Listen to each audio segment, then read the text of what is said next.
ಹಾಂ ಅದೇ ತಗೊಳ್ಳಿ 24 ಸಗಣಿ ತೊಗೊಳಕ್ಕೆ ಹೋದ್ರೆ 50 ರೂಪಾಯಿ ಕಮ್ಮಿ ಅಂತೂ ಕೊಡಂಗಿಲ್ಲ. ಹಾಯ್ ಹಲೋ ನಮಸ್ಕಾರ ರೀ ಎಲ್ಲರಿಗೂ ಬೆಳಗಿನ ಶುಭೋದಯ ರೀ. ಎಲ್ಲರೂ ಹೆಂಗದಿರಿ, ಆರಾಮದಿರೇನು? ನಾವು ಆರಾಮದೀವಿ ನೋಡ್ರಿ. ನೀವು ಎಲ್ಲರೂ ಆರಾಮದ್ರಿ ಅಂತ ಅಂದ್ಕೊಂಡು ಇವತ್ತಿನ ಲಾಗ್ನ ಸ್ಟಾರ್ಟ್ ಮಾಡೋಣ. ಬರೀ ಇವತ್ತು ಶನಿವಾರ, ಈಗ ಟೈಮ್ ಇದ್ರೆ 7:30 ಆಗೈತೆ ನೋಡ್ರಿ. ಈಗ ಲಾಗನ್ನ ಸ್ಟಾರ್ಟ್ ಮಾಡಾಕಂತೀನಿ ರೀ. ಲಾಗ್ ಇಷ್ಟ ಆಗತ್ತಿದ್ರೆ ಲೈಕ್ ಮಾಡಿ, ಶೇರ್ ಮಾಡಿ, ಸಬ್ಸ್ಕ್ರೈಬ್ ಮಾಡ್ಕೊಂಡು ಸಪೋರ್ಟ್ ಮಾಡಿರಿ. ಇದು ಶನಿವಾರ ಬೆಳಗ್ಗೆ ಟೈಮ್ 7:30 ಆಗೈತೆ ಅಂತ ಹೇಳಿದೆ ಅಲ್ರಿ. ಬೆಳಗ್ಗೆ ಎದ್ದು ಎಲ್ಲ ಕೆಲಸ ಮುಗಿಸ್ಬಿಟ್ಟು ಜಳಕ ಎಲ್ಲ ಮಾಡಿ ದೇವರಿಗೆ ನಮಸ್ಕಾರ ಮಾಡಿಕೊಂಡು ಇವತ್ತು ನಾಷ್ಟಕ್ಕಿಂತ ಫಸ್ಟಿಗೆ ಬೀಟ್ರೂಟ್ ಜ್ಯೂಸ್ ಮಾಡ್ಕೊಂಡು ಕುಡಿದ್ರೈತಂತ ರೆಡಿ ಮಾಡಾಕಂತೀನಿ ನೋಡ್ರಿ. ನಾಷ್ಟದ ಕೆಲಸ ಲೇಟ್ ಆಗ್ಬಿಡ್ತಂದ್ರೆ ಈಗ ಜ್ಯೂಸ್ ಮಾಡ್ಕೊಂಡು ಕುಡಿಯೋದೇ ಆಗಂಗಿಲ್ಲ. ಇವತ್ತು ಜಲ್ದಿನೇ ಎಲ್ಲ ಕೆಲಸ ಮುಗ್ದಿತ್ತು, ಹಂಗಾಗಿ ಜ್ಯೂಸ್ ರೆಡಿ ಮಾಡಾಕಂತೀನಿ ನೋಡ್ರಿ. ನಮ್ಮ ಮನೆಯವರು ಕುಡಿತಾರೆ, ತನೂ ಕುಡಿಯೋಂಗಿಲ್ಲ ರೀ, ಇಷ್ಟ ಆಗಂಗಿಲ್ಲ ಅವರಿಗೆ. ಆದರೆ ನನಗೆ ಮಾತ್ರ ಜಾಸ್ತಿನೇ ಇಷ್ಟ ಆಗುತ್ತೆ. ಮಾಡ್ಲಾರ ಬಿಟ್ಟಾಕನ ಕುಡಿಯೋದೇನ ಆಗಂಗಿಲ್ಲ ರೀ. ಹಾಗಾಗಿ ಇವತ್ತು ನೆನಪಾಯಿತು. ಮತ್ತು ನಾಷ್ಟದ ಕೆಲಸ ಇನ್ನೂ ಲೇಟ್ ಇತ್ತಲ್ಲ, ಫಸ್ಟಿಗೆ ಬೀಟ್ರೂಟ್ ಜ್ಯೂಸ್ ಮಾಡ್ಕೊಂಡು ಕುಡಿದ್ಬಿಟ್ಟನೆ ನೆಕ್ಸ್ಟ್ ನಾಷ್ಟಕ್ಕೆ ರೆಡಿ ಮಾಡ್ರೈತಂತ ಹೇಳಿ ಈಗಿದ್ರೆ ಬೀಟ್ರೂಟ್ ಮೇಲಿನ ಸಪ್ಪೆ ಎಲ್ಲ ತೆಗೆದ್ಬಿಟ್ಟು ಸಣ್ಣಗೆ ಕಟ್ ಮಾಡಿ ಮಿಕ್ಸಿಗೆ ಹಾಕಿ ಉಪ್ಪು ಮತ್ತು ಸ್ವಲ್ಪ ನಿಂಬೆಹಣ್ಣು ಹಾಕಿ ರುಬ್ಬಿ ಸೋಸ್ಕೊಂಡು ಕುಡಿದ್ರಾಯ್ತು. ಬೇಕಂದರೆ ಶುಂಠಿ, ಸ್ವಲ್ಪ ಕರಿಬೇವು ಮತ್ತು ಪುದೀನೂ ಹಾಕ್ಬೋದು ರೀ, ಟೇಸ್ಟ್ ಇನ್ನೂ ಚಲೋ ಇರುತ್ತೆ. ಇಲ್ಲಾಂದ್ರೆ ಬರೀ ಉಪ್ಪು ನಿಂಬೆಹಣ್ಣು ಹಾಕಿಬಿಟ್ರಂತೂ ಸಖತ್ತಾಗಿರುತ್ತೆ. ನನಗೆ ಹಾಗೆ ಇಷ್ಟ ಆಗುತ್ತೆ ರೀ. ಹಾಗಾಗಿ ನಾನು ಅದೇ ರೀತಿ ಮಾಡೋದು. ಬೀಟ್ರೂಟೆಲ್ಲ ಸಣ್ಣಗೆ ಕಟ್ ಮಾಡಿಬಿಟ್ಟು ಮಿಕ್ಸಿಗೆ ಹಾಕಿ ಉಪ್ಪು ನಿಂಬೆಹಣ್ಣು ಹಾಕಿ ರುಬ್ಕೊಂಬಿಡ್ತೀನಿ ರೀ. ಫಸ್ಟಿಗಿದ್ರೆ ಕಟ್ ಮಾಡಿ ಇಟ್ಕೊಳ್ಳಿ ಸ್ವಲ್ಪ 2 ದಿವಸದಿಂದ ಅಂದರೆ ನಿನ್ನೆ ಏನು ನಾನು ಹೊರಗಡೆ ಹೋಗಿ ಬಂದಿನಲ್ರಿ, ಕೆಮ್ಮು ಸ್ಟಾರ್ಟ್ ಆಗ್ಬಿಟ್ಟೈತಿ.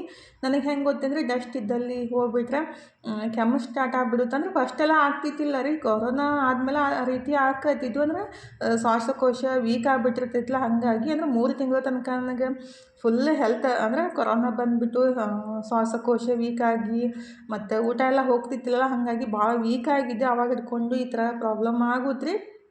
ಮೊನ್ನೆ ಮಂತ್ರಾಲಯಕ್ಕೆ ಹೋದಾಗೂ ಅಷ್ಟೇ ಮಾಸ್ಕ್ ಹಾಕ್ಕೊಂಡಿದ್ದೆ. ಒಬ್ಬರು ಸಿಸ್ಟ್ರೆ ಇವಾಗಿನ ಕೊರೋನಾ ಕಾಲ ಅಲ್ಲ ರೀ ಅಂತ ಹೇಳಿದ್ರು. ಹಂಗೆ ಅಂತಲ್ಲ ರೀ, ನನಗೆ ಇದು ಗಾಡಿ ಡಸ್ಟ್ ಆಗಲಿ ಯಾವುದಾದ್ರೂ ಒಟ್ಟು ಡಸ್ಟ್ ಜಾಸ್ತಿ ಜನ ಇದ್ದಲ್ಲಿ ಆಗಲಿ ಹೋಗಿ ಬಂದುಬಿಟ್ರೆ ಕೆಮ್ಮು ಸ್ಟಾರ್ಟ್ ಆಗುತ್ತೆ ರೀ. ಅಂದರೆ ಉಸಿರಾಡೋಕ್ಕೆ ತ್ರಾಸ ಅನಿಸುತ್ತೆ. ಹಂಗಾಗಿ ಮಾಸ್ಕ್ ಹಾಕೊಳ್ಳೋದು ಅಷ್ಟೇ ರೀ. ಹಾಗಾಗಿ ನಿನ್ನೆ ಅಲ್ಲಿ ಏನು ಹೋಗಿದ್ದೀವಿ ಅಲ್ರಿ, ಅದೆಲ್ಲ ಸಾಮಾನು ತರಾಕಲ್ಲಿ ಫುಲ್ ಜನ ಮತ್ತು ಡಸ್ಟ್ ಭಾಳ ಇತ್ತು, ಹಾಗಾಗಿ ಕೆಮ್ಸಕ್ಕೆ ಸ್ಟಾರ್ಟ್ ಆಗಿತ್ತು.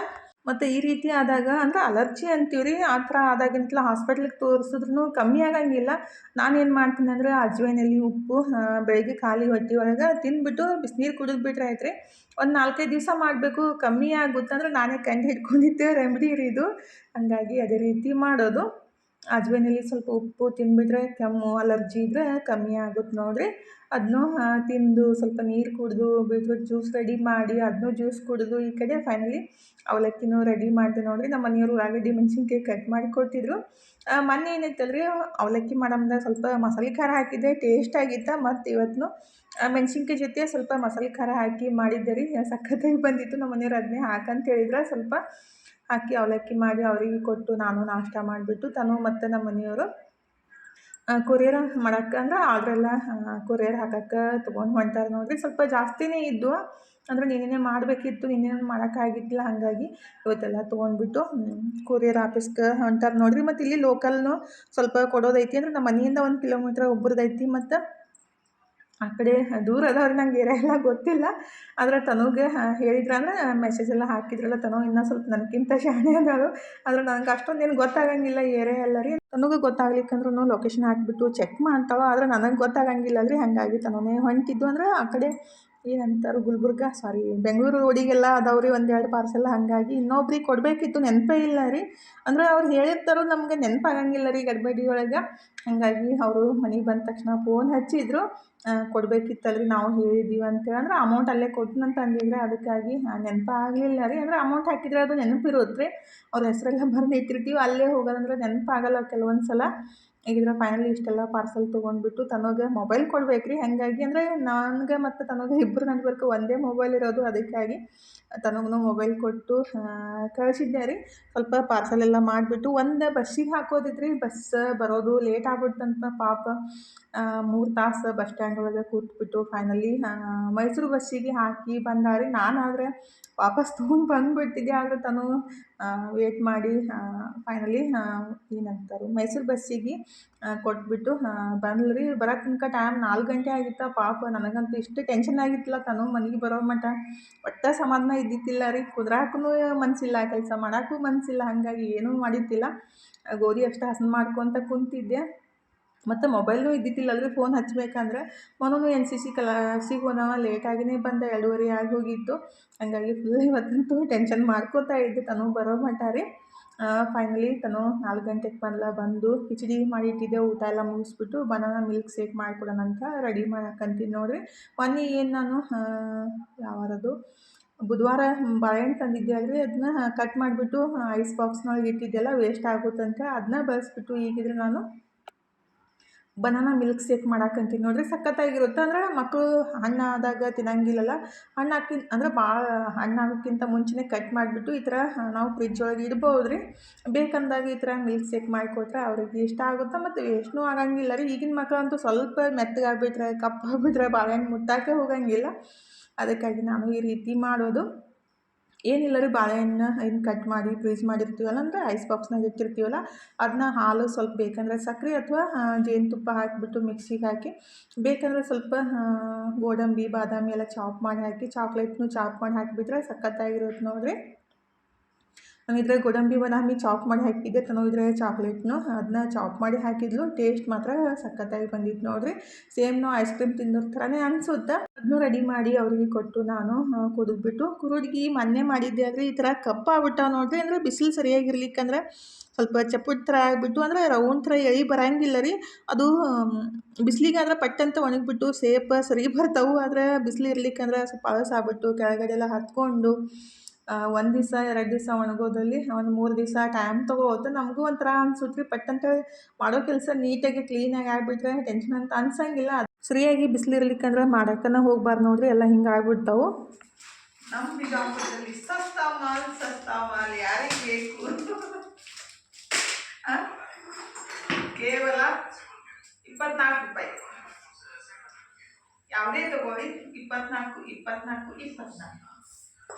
ನಂಗಂತೂ ನೀನು ಏನು ತಂದೀವಲ್ರಿ ನಾವು ಸಸ್ತಾ ಮಾಲ್ ಒಳಗೆ ಏನಂತಾರದು ಸಸ್ತಾ ಬಜಾರ್ ಒಳಗೆ 24 ರೂಪಾಯಿಗೆ ಒಂದು ಏನೇ ತಗೊಳ್ಳಿ. ಈ ಥರ ನನಗೆ ಇಷ್ಟ ಆಗ್ಯವ, ಆದರೆ ನನಗೆ ಇಷ್ಟ ಆಗಿಲ್ಲ ಇದು. ಹೌದೇ? ಯಾಕಂದರೆ ಗೋವಾ ಹಾಗಾಗಿ ಎಷ್ಟು ಮಸ್ತ್ ಅದಾವು. ಬರೀ 24 ರೂಪಾಯಿ. ಬಿಟ್ಟು ಬರೋಕೆ ಮನಸ್ಸಿದ್ದಿಲ್ಲ, ಎಲ್ಲ ತೊಗೊಂಡ್ಬಿಡ್ಬೇಕಂತ ಅನ್ಸಾಕತ್ತಿತ್ತು. ನಾವೀಗ ಹೊರಗಡೆ ತೊಗೊಳಕ್ಕೆ ಹೋದ್ರೆ 50 ರೂಪಾಯಿ ಕಮ್ಮಿ ಅಂತೂ ಕೊಡಂಗಿಲ್ಲ. ಎಷ್ಟು ಮಸ್ತ್ ಅದಾವ ನೋಡ್ರಿ. ಅಂದ್ರೆ ಒಂದಕ್ಕೆ 24 ರೂಪಾಯಿ. ಇದು 2 ತಂದೀನಿ ಇಂಥವು. ಆದರೆ ಇದಾಗಿ ಜಾಗನೇ ಇಲ್ಲ, ಏನು ಮಾಡೋದು. ಇದು ಏನಂತಾರೆ ಮೆಜರಿಂಗ್ ಕಪ್, ಇದು 24 ರೂಪಾಯಿ. ಇರಲಿ ಅಂತ ತೊಗೊಂಡಿದ್ದೆ. ಆ್ಯಕ್ಚುಲಿ ಪ್ಲಾಸ್ಟಿಕ್ ಬೇಡ ಅಂತ ಅನಿಸಿತ್ತು, ಆದರೆ ಇರಲಿ ಬಿಡು ಅಂತ ತೊಗೊಂಡಿದ್ದು. ಇದನ್ನೂ ಅಷ್ಟೇ, ಇದರೊಳಗೆ ಲಿಕ್ವಿಡ್ ಹಾಕಿಬಿಟ್ಟು ಸಿಂಕಲ್ಲಿ ತಿಕ್ಕಾಕಿ ಬರುತ್ತಲ್ಲ. ನನ್ನ ಮಗಳು ಇದನ್ನ ಬಾಂಡೆ ತಿಕ್ಕಾಕಿ ಯೂಸ್ ಮಾಡ್ಕೋತಾಳ. ಬಾಂಡೆ ಸ್ವಚ್ಛ ಆಗಂಗಿಲ್ಲ, ಸಿಂಕ್ ತಿಕ್ಬೋದು. ಸ್ವಲ್ಪ ನೆಗಡಿ ಆದಂಗೆ ಆಗೈತಿ, ಬರೀ ಚೇಂಜ್ ಆಗೈತಿಲ್ಲ ನಂದು. ಇದನ್ನೂ ಅಷ್ಟೇ 10 ಪಾಟ್ ತಂದಿದ್ದು ಗಿಡ ಹಚ್ಚಕ್ಕಂತೇಳಿ. ನನಗಂತೂ ಗಿಡ ಹಚ್ಚೋದು ಭಾಳ ಇಷ್ಟ. ತರಬೇಕಂದ್ರೆ ಆಗಿದ್ದಿಲ್ಲ, ಅದಕ್ಕೆ ಕಮ್ಮಿ ರೇಟ್ ಒಳಗೆ ಇದ್ದು ಅಂತ ತೊಗೊಂಡಿದ್ದು. 24 ರೂಪೀಸ್ ಒಂದು. ಮೆತ್ತಗೆಲ್ಲ ಅಷ್ಟೊಂದು ಮುಗಿಸಿಲ್ಲ, ಪರವಾಗಿಲ್ಲ, ಗಿಡ ಹಚ್ಬೋದು. ಅಂದರೆ 100 ರೂಪಾಯಿ 4 ಬರ್ತಾವೆ, ಪರವಾಗಿಲ್ಲ. ಓಕೆ. ಅಂದರೆ ಗಿಡ ಹಚ್ಚಾಕ ಮನೆಯೊಳಗೆ ಗಿಡಕ್ಕೆ ಈ ಥರ ಕೆಳಗಡೆ ಅವಕ್ಕೆ ಸ್ಟ್ಯಾಂಡ್ ಥರನೂ ಅದಾವ. ಅಂದರೆ ಅಷ್ಟೊಂದೇನು ಹೈ ಕ್ವಾಲಿಟಿ ಅಲ್ಲ, ಮೀಡಿಯಮ್ ಅದಾವ. 24 ರೂಪಾಯಿನೇ ಕಮ್ಮಿ. 24 ರೂಪಾಯಿದಾಗ ಒಂದು ಚಹಾ ಬರ್ತೈತೆ. 10 ಈ ಥರ ತಂದಿದ್ದು ಅಲ್ಲೆಲ್ಲಿ ಹಚ್ಚಿರೋಣಂತ. ಇದನ್ನೂ ಅಷ್ಟೇ ಹ್ಯಾಂಡ್ ವಾಶ್ ಅಂತ ಯೂಸ್ ಮಾಡಕ್ಕೆ. ಇದನ್ನೂ 24. ಇದನ್ನೂ 24 ಟಿಪ್ಸ್ ಮಾಡೋದು. ತಮಗೆ ಇಷ್ಟ ಆಗಿಲ್ಲ ತಿನ್ನೋದಕ್ಕೆ ಬ್ಯಾಡ್ರು ಅಂತ ಹೇಳ್ತೀವಿ. ಇನ್ನಷ್ಟು ಹೋಗ್ಬೇಕಿತ್ತು, ನಾನು ಇನ್ನಷ್ಟು ತರಬೇಕಿತ್ತು ಅಂತ ಅನ್ಸುತ್ತೆ. ಆದರೆ ಭಾಳ ರಶ್ ಇತ್ತಲ್ರಿ, ಏನು ಸರಿಯಾಗಿ ಸಿಗಲ್ಲ. ಇದು ಫುಲ್ ಕಿತ್ತಾಡಕ್ಕೆ ಸ್ಟಾರ್ಟ್ ಆಗಿಬಿಟ್ಟಿತ್ತಲ್ಲ. ಹಾಗಾಗಿ ಇದು 24 ರೂಪಾಯಿ. ನಾನು ಇಲ್ಲಿ ಒಂದು ನಮ್ಮ ಮನೆಯೊಳಗೆ ಸಾಂದ್ ಐತಿಲ್ಲ, ಅದಕ್ಕೆ 40 ರೂಪೀಸ್ ಕೊಟ್ಟಿದ್ದು ಅಂದ್ರೆ 40 ರೂಪಾಯಿ ಕೊಟ್ಟಿದ್ವಿ. ಇದು 24 ರೂಪಾಯಿ. ಇಂಥವು 5 ತಂದಿದ್ದು.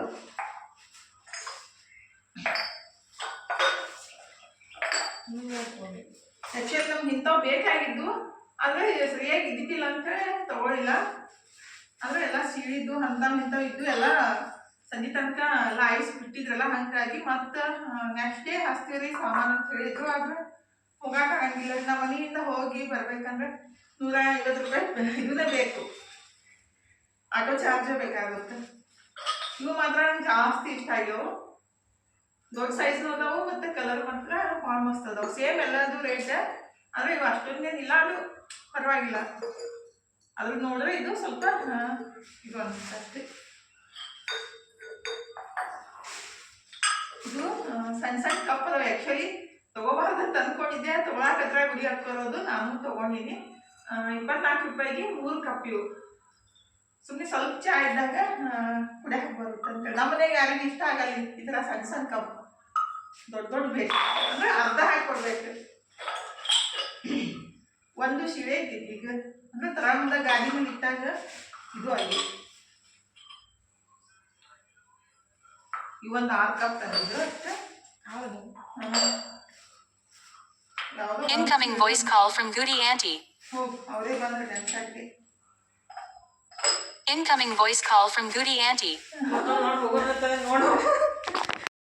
ಇವನ್ನೆಲ್ಲ ನಾವು ಗೋಲ್ಗುಮ್ಟ ರೋಡಿಗೆ ಒಂದು ಸಸ್ತಾ ಬಜಾರ್ ಅಂಥೇಳಿ ಹೊಸದಾಗಿ ಸೇಲ್ ಬಂದೈತ್ರಿ. ಅಂದ್ರೆ ಅದು 1 ತಿಂಗಳ ತನಕ ಇರ್ತೈತೆ ಅಂತ ಹೇಳ್ಯಾರು. ಅಂದ್ರೆ ಮಟ್ರಿಯಲ್ ಎಷ್ಟು ರೀತಿ ಇರುತ್ತೋ ಹೆಂಗಿರುತ್ತೋ ಗೊತ್ತಿಲ್ಲ ರೀ. ಹೋದಾಗ ಏನು ಸಿಗುತ್ತಲ್ಲ ಅದನ್ನೇ ನಮ್ಮ ಅದೃಷ್ಟ ತೊಗೊಂಡು ಬಂದ್ಬಿಡೋದು ಅಷ್ಟೇ. ಅಂದರೆ ಗೋಲ್ಗುಮ್ಟ ಇನ್ನೂ ಸ್ವಲ್ಪ ಮುಂದೆ ಇರುತ್ತೆ ರೀ. ಅಂದರೆ ನಾವು ಗಾಂಚಿಹೊಕ್ಕಿಂದ ಏನು ಹೋಗ್ತೀವಲ್ಲ, ಗೋಲ್ಗುಮ್ಟ ಇನ್ನೊಂದು ಸ್ವಲ್ಪ ಮುಂದಿರುತ್ತೆ. ಫಸ್ಟಿಗೆ ದೊಡ್ಡ ಬೋರ್ಡ್ ಹಾಕ್ಯಾರು ಸೇಲ್ ಅಂಥೇಳಿ. ಅಲ್ಲಿ ಸಿಗ್ತಾವ್ರಿ. ನೀವು ಹೋಗಿ ಬಿಜಾಪುರದಾಗಿರೋರು ಬೇಕಂದ್ರೆ ತರ್ಬೋದು. ಆದರೆ ಬೆಳಗಿನ ಜಾವ ಹೋಗ್ಬಿಟ್ರೆ ಬೆಸ್ಟ್ ಅಂತ ಅನ್ಸುತ್ತೆ ರೀ. ಸಂಜೆ ಟೈಮ್ದಾಗ ಭಾಳ ರಶ್ ಇರುತ್ತೆ ಮತ್ತು ಸರಿಯಾಗಿ ಯಾವ ವಸ್ತುನೂ ಸಿಗಂಗಿಲ್ಲ. ಸುಮ್ಮನೆ ಕೆದ್ರಾಡೋದಾಗುತ್ತೆ. ಫುಲ್ ನಾವು ಈಗ ತೊಗೊಂಡ್ಬಿಟ್ಟು ಇಲ್ಲಿ ಇಟ್ಬಿಟ್ರೆ ಮತ್ತೆ ಅದನ್ನ ತೊಗೊಂಡೇ ಹೋಗ್ಬಿಡ್ತಾರೋ ಆ ರೀತಿ ಆಗುತ್ತೆ. ಹೋಗೋದಾದ್ರೆ ಬೆಳಗ್ಗೆ ಅಥವಾ ಮಧ್ಯಾಹ್ನ ಅಂದ್ರೆ 11 ಗಂಟೆ ಮೇಲೆ ಚಾಲೂ ಆಗ್ತೈತೆ ಅಂತ್ರಿ ಹೇಳಾಕತ್ತಿದ್ರು. ನಮಗೂ ಗೊತ್ತಿದ್ದಿಲ್ಲ. ಆ್ಯಕ್ಚುಲಿ ನಾವು ಹೋಗಿ ಭಾಳ ರಶ್ ಐತೆ ಅಂತೇಳಿ ವಾಪಸ್ ಬರಾಕತ್ತಿದ್ವಿ. ಮತ್ತೊಬ್ಬರು ಇಲ್ಲರಿ ಒಬ್ಬೊಬ್ರಿಗೆ ಬಿಡ್ತಾರೋ ಅಂತ ಹೇಳಿದ ಕೂಡಲೇ ಹೋಗಿ ತೊಗೊಂಡು ಬಂದಿದ್ದು. ಈ ಥರ ವಸ್ತು ಮನೆ ಡೆಕೋರೇಷನ್ ವಸ್ತು ಎಲ್ಲ ಚಲೋ ಅದಾವ್ರಿ. ಕಮ್ಮಿ ರೇಟ್ ಒಳಗೆ ಸಿಗ್ತಾವೆ. ಅದನ್ನೇ ನಿಮ್ಮ ಸಂಗತಿ ಶೇರ್ ಮಾಡ್ಕೊಂಡಿದ್ದಷ್ಟೇ ರೀ. ನನಗೂ ಇಷ್ಟ ಆಯಿತು. ಇವತ್ತು ನಾನು ಕೆಲಸ ಮಾಡೋದ್ರೊಳಗೆ ಬಿಜಿ ಬಿಟ್ಟಿದ್ದೆ ರೀ. ಒಬ್ಬರು ಸಬ್ಸ್ಕ್ರೈಬರ್ ಬಂದುಬಿಟ್ಟು ಇಲ್ಲಿ ನಮ್ಮ ಮನೆ ಹತ್ರ ಅಂದರೆ ಇಲ್ಲಿ ಒಂದು ಫಿಲ್ಟ್ರ್ ಐತ್ರಿ, ವಾಟರ್ ಫಿಲ್ಟ್ರ್. ಅಲ್ಲಿ ಬಂದುಬಿಟ್ಟು ಮೆಸೇಜ್ ಹಾಕ್ಯಾರ. ನಾನು ಕೆಲಸ ಟೆನ್ಷನ್ ಒಳಗೆ ಹೋಗೋಕ್ಕನಾಗಿಲ್ಲ. ಫುಲ್ ಸಿಟಿಗೆ ಬಂದುಬಿಟ್ಟಿದ್ರು. ಯಾರಿಗಾದ್ರೂ ನಮ್ಮ ಮನೆಗೆ ಬರ್ಬೇಕಂದ್ರೆ ಮತ್ತು ಹಪ್ಪಳ ಸಂಡ್ಗಿ ಬೇಕಂದ್ರೆ ಇಲ್ಲ ರೀ ಸದ್ಯ ಅವರು ಹಪ್ಪಳ ಸಂಡ್ಗಿ ಕೇಳಾಕತ್ತಿದ್ರು. ಹಪ್ಪಳ ಸಂಡ್ಗಿ ಬಿಸಿಲಾಗ ಮಾಡೋಕೆ ಆಗಂಗಿಲ್ಲ. ಸಾರಿ, ಬಿಸಿಲಿಲ್ಲ ರೀ, ಮಾಡೋಕೆ ಆಗಂಗಿಲ್ಲ. ಸ್ವಲ್ಪ ಮಾಡ್ಬೋದು. ಆದರೆ ಜಾಸ್ತಿ ಮಾಡಿಬಿಟ್ರೆ ಏನಿಲ್ಲ, ಅವನ್ನೆಲ್ಲ ವೇಸ್ಟ್ ಆಗಿಬಿಟ್ರೆ ನಮಗೂ ಟೆನ್ಷನ್ ಇರುತ್ತೆ. ಅಷ್ಟೆಲ್ಲ ಎಫೆಕ್ಟ್ ಹಾಕಿಬಿಟ್ಟು ಮೊನ್ನೆ ಕುರುಡಿಗೆ ಹಂಗಾಯ್ತಲ್ರಿ. ಹಾಗಾಗಿ ಮಾಡೋಕ್ಕೂ ಭಯ ಅಂತ ಅನಿಸುತ್ತೆ. ಅದಕ್ಕಾಗಿ ಮಾಡೋಕ್ಕೆ ಹೋಗಿಲ್ಲ. ನಿಮಗೆ ಹಪ್ಪಳ ಸಂಡ್ಗಿ ಬೇಕಂದ್ರೆ ಒಂದು 15-20 ದಿವಸ ಮೊದಲೇ ಹೇಳ್ಬೋದು. ಅಂದ್ರೆ ಆಲ್ರೆಡಿ ಒಬ್ಬರು 10 kg ಬುಕ್ ಮಾಡ್ಯಾರೆ. ಅಮೌಂಟು ಹಾಕ್ಯಾರ. ನಿಮ್ಗೆ ಯಾವಾಗ ಆಗುತ್ತಲ್ಲ ಆವಾಗ ಮಾಡಿಕೊಡ್ರಿ ಅಂತ ಹೇಳ್ಯಾರು.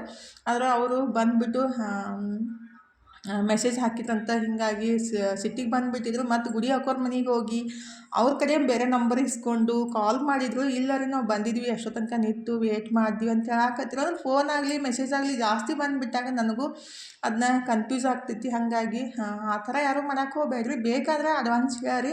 ನನ್ನ ಕಡೆ ಯಾವಾಗ ಆಗುತ್ತಲ್ಲ ಆವಾಗ ನಾನು ಮಾಡಿ ಕೊಡ್ತೀನಿ ರೀ. ಈಗ ಆಲ್ರೆಡಿ 10 kg ಅಡ್ವಾನ್ಸ್ ಅಮೌಂಟ್ ಕೊಟ್ಟಾರು.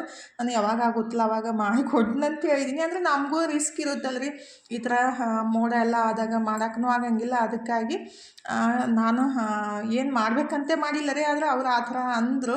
50 ರೂಪಾಯಿ ಖರ್ಚು ಮಾಡ್ಕೊಂಡು ಹೋಗಿ ವೇಸ್ಟ್ ಆಯ್ತು ಅಂತ ಅನ್ನಕತ್ತಿದ್ರು ಫೋನ್ ಹಚ್ಚಿದಾಗ. ಅದಕ್ಕಾಗಿ ದಯವಿಟ್ಟು ಬಂದುಬಿಟ್ಟು ಮನೆ ಸರಿಯಾಗಿ ಗೊತ್ತಿದ್ರೆ ಬರ್ಬೋದು ರೀ. ಬರೋಕೇನು ಬೇಡ ಅಂತಲ್ಲ, ಗೊತ್ತಿರಲ್ಲ. ಮತ್ತು ನಾನು ಈ ಕಡೆ ಕೆಲಸನಾಗ ಬಿಜಿ ಆಗ್ಬಿಟ್ಟಿರ್ತೀನಿ. ಮತ್ತು ಇವತ್ತು ನಾನು ಜಲ್ದಿ ಬರ್ಲಾರ್ಪಟ್ಟೆ ಒಂದು ಟೆನ್ಷನ್ ಆಗಿಬಿಟ್ಟಿತ್ತು. ಯಾವ ಕೆಲಸನೂ ಆಗಿತ್ತಲ್ಲ. ಕಸ ಗುಡಿಸೋದು ಮತ್ತು ಗೋಧಿ ಎಲ್ಲ ಹಸನು ಮಾಡಿಬಿಟ್ಟು ಹಾಗೆ ಬಿಟ್ಬಿಟ್ಟಿದ್ದೆ. ಮತ್ತು ಮನು ಮಕ್ಕೊಂಬಿಟ್ಟಿದ್ರು. ಹಾಗಾಗಿ ಅದೇ ಕೆಲಸದಾಗ ಬಿಜಿ ಆಗ್ಬಿಟ್ಟೆ. ನಾನು ಫೋನ್ ನೋಡೋಕ್ಕೂ ಆಗಿದ್ದಿಲ್ಲ. ಹಾಗಾಗಿ ಅವರು ಸಿಟ್ಟು ಮಾಡ್ಕೊಂಡಿದ್ರು. ಅದಕ್ಕಾಗಿ ಹೇಳಾಕತ್ತಿದ್ದೆ ಅಷ್ಟೇ ರೀ. ಕೆಲವೊಂದು ಸಲ ಆ ರೀತಿ ಆಗ್ತಿರ್ತೈತಿ. ದಯವಿಟ್ಟು ನಿಮ್ಗೆ ಏನಾದರೂ ನಮ್ಮ ಮನೆಗೆ ಬರಬೇಕಿದ್ರೆ ನಿಮ್ಗೆ ಸರಿಯಾಗಿ ಗೊತ್ತಿದ್ರೆ ಬರ್ಬೋದು ರೀ. ನಾನು ಕೆಲವೊಂದ್ಸಲ ಕೆಲಸನಾಗ ಬಿಜಿ ಇದ್ದಾಗ ನನಗೆ ಅದು ಮೆಸೇಜ್ ನೋಡೋಕ್ಕಾಗಲಿ ಮತ್ತು ಕಾಲ್ ರಿಸೀವ್ ಮಾಡೋಕ್ಕಾಗಲಿ ಆಗಂಗಿಲ್ಲ. ಹಾಗಾಗಿ ಸುಮ್ಮನೆ ಬಂದುಬಿಟ್ಟು ನೀವು ವೇಟ್ ಮಾಡಿ ಮತ್ತು ಹಿಂದೇಳಿ ಬೈಕೋದು ಬೇಡ ರೀ. ಅದಕ್ಕಾಗಿ ನೀವು ಗೊತ್ತಿದ್ರೆ ಬರ್ಬೋದು, ಬೇಡ ಅಂತೇನಿಲ್ಲ ರೀ. ಆದರೆ ನನ್ನ ಏನು ರೆಡಿ ಮಾಡಿಟ್ಟಿದ್ದೆ ಇದ್ರೆ ಕೊಡ್ತೀನಿ, ಇದ್ದಿತ್ತಿಲ್ಲ ಅಂದ್ರೆ ನನಗೂ ಕೊಡೋಕ್ಕಾಗಂಗಿಲ್ಲ ರೀ. ಹಾಗಾಗಿ ಹೇಳಾಕತ್ತಿದ್ದೆ ಅಷ್ಟೇ. ಯಾರು ತಪ್ಪು ತಿಳ್ಕೊಳಕ್ಕೆ ಹೋಗ್ಬೇಡ್ರಿ. ಇವತ್ತಿನ ಲಾಗ್ನು ಇಲ್ಲೇ ಮುಗಿಸೋಣ್ರಿ. ಥ್ಯಾಂಕ್ ಯು ಫಾರ್ ವಾಚಿಂಗ್ ರೀ. ಬಾಯ್ ರೀ ಎಲ್ಲರಿಗೂ. Take care.